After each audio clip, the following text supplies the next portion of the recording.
Hi friends, hi family, hi everybody who's new to the channel and everybody who's already a part of the journey.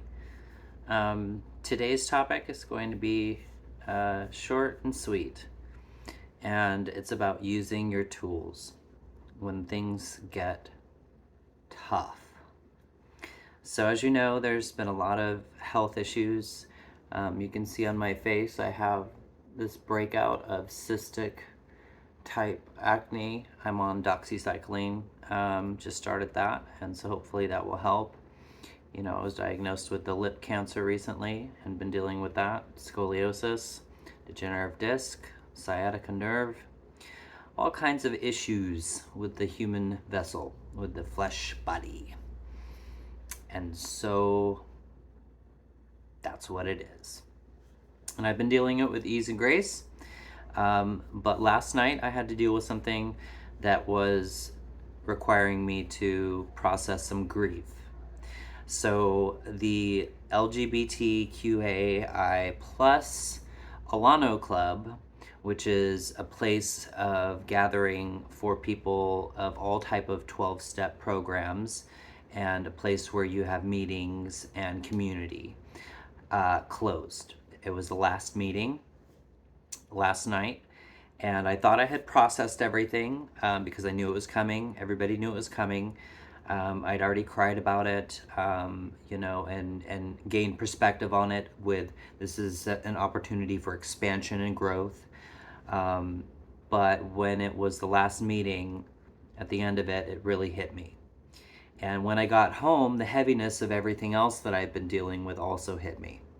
And I felt really, really overwhelmed with my feelings. And in sobriety, when you're not used to processing your feelings as they come and feeling things naturally and fully as a sober person,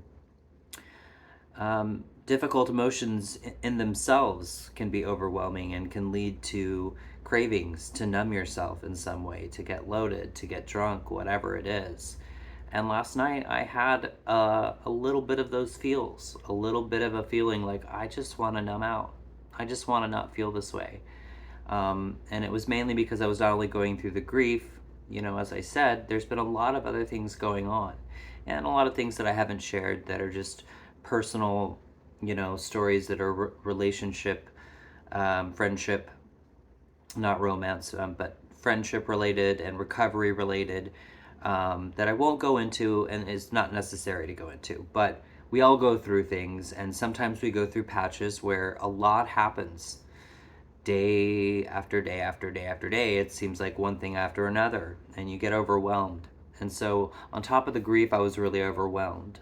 And on top of that, I had a friend who was texting me that they were feeling like they were not done, as they say in the program. That means I'm not finished being active in my addiction. I still feel like I need to go out and do what they call research and prove to myself that I'm not really an addict, or I'm just not done numbing or partying, having fun. I'm just not done. And having that happen simultaneously with these feelings brought me to a sense of complete overwhelm. And so I let myself feel these feelings. I reached out on Facebook because that's where I have a support group of people that have followed my journey long before I started this channel. I've been open about everything that's happened in my addiction and in my recovery. And I have a group of people that are always there to lift me up and support me in the comments and sometimes with direct messages. And so it's the first place that I went to put out what I was feeling and get it out of me and, into the universe and open for others to receive and respond to. So that then led to people in recovery reaching out to me, a few very important people to me in recovery reaching out. And really, what this comes down to is your tools, using your tools. So when I knew I was in trouble because I was starting to have those feelings of I've just got to numb out of this. I can't feel this. It's too much. It's too much at once. Um, you know, I've had so many consequences. Come close to death so many times. I've overdosed 4 times at least on methamphetamines, and as you all know, I had heart problems begin this year, and there was a shift. And that shift led me back to the rooms of the 12 step programs and back into connecting with humans and out of isolation that I had been in for years. For many, many years, I'd been in total isolation. And that's also part of my tools. My tools, include feeling my feelings, letting them be, allowing them, and then trying to let them pass through and not ruminate on the negative thoughts, but try to find perspective. But sometimes you get so overwhelmed that you can't find perspective. The feelings are so heavy, they're overtaking your thinking, especially if you have mental health issues, as I do, bipolar, racing thoughts, ADHD, PTSD. These things can add up to a point where you need help. And, for me, I turned to other people for help. And that help was really came in the form of just connecting and talking to people, talking it out, getting it out of my system, processing the grief along with somebody, hearing what they're going through as well, and trying to help them get through what they're going through. Um, it's very important that when we build our toolbox, we practice those tools whenever we can. I suggest practicing them when you're not in a state of overwhelm or crisis, because you build those neural pathways in the brain where it becomes a habit so that it's a natural thing to reach for those tools.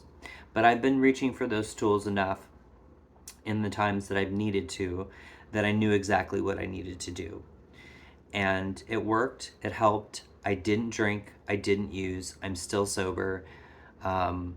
In 13 days, I will have 6 months.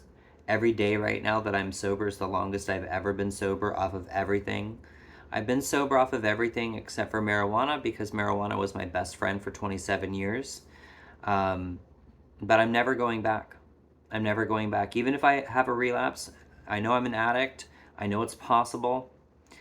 But I do feel like there was a spiritual shift that happened with me. And I hope for everybody that hasn't had that awakening and that shift, that it comes to you before it's too late. Because if you're an addict with mental health issues, you're likely to use until you die, unless you get help. And whatever help you get that works for you, works for you. Do what works for you. For me, it's a combination. Take care of my mental health, take care of my physical health, and get connected with others and be part of the 12-step programs. Because there are multiple programs, not just AA. There's NA, there's Codependence Anonymous, there's ACA, Adult Children of Alcoholics, there's Al-Anon, there's all kinds. Overeaters, sexual compulsive. I mean, the list goes on and on. Whatever disorder you can think of, there's a 12-step program for it. And I'm not, again, I will say this once again, I'm not dogmatic, and I don't treat it as a religion. It's not my be-all, end-all, my cure. There is no cure for addiction. There is only recovery. And I have recovered. I have recovered. That doesn't mean I'm not an addict, but I have recovered from a hopeless state of mind and body, is what they call it. I am no longer in a hopeless state of mind and body, and the obsession to use has been lifted. And when that returns, I must use my tools. And I did, and I'm proud of myself, and I'm proud of the people that I reached out to for being there for me when I needed them. And I appreciate you, and I appreciate all of you who are watching and coming along with me on my journey. And I just want to share all the good with the bad. And this is one of those combination things where it was feeling bad, but it all turned good because I did the right things. I did what I knew I needed to do to stay sober. And I'm happy to say that I still am. So that's all for now. Until next time, stay bright and shining, my friends.